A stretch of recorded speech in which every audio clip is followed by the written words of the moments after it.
was pure. He knew his identity in God. Hy het alreeds geweet vanaf sy geboorte dat die Here 'n plan met sy lewe het.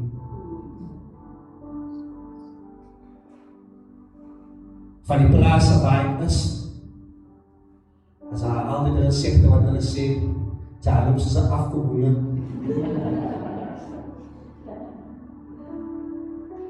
Ek wil die boos staan.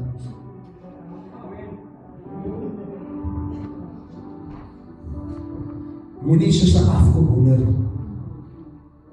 gewoon hardloop. Soos iemand wat op pad is na die Here. Die Here wat ek en u dien as 'n God wat identity gee. Hy gee identity.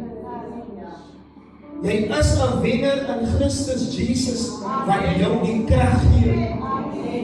Jy is 'n oorwinnaar in Christus Jesus wat jou die krag gee. Ook vir die vyand soveel mag gee oor jou lewe. Here, ek is siek. Here, ek moet weer dokter toe gaan. Here, ek weet nog nie wat die dokter nou weer gaan sê nie. Jy gee mag oor die vyand oor jou lewe. But know the God that healeth. Ken die God. Ken die God wat hy maak 'n weg.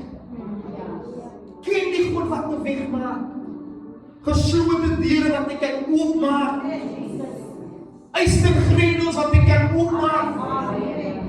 Deure wat geslote is, sal die Here oopmaak. Dit is my woord wat ek vanmôre in hierdie kerk wil gee.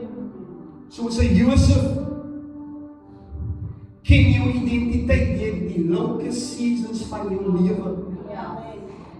Ons het winter, ons het somer, ons het herfst.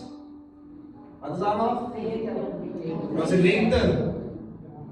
Die mooiste van alles is rijke van alles, wanneer dit lente seisoen is.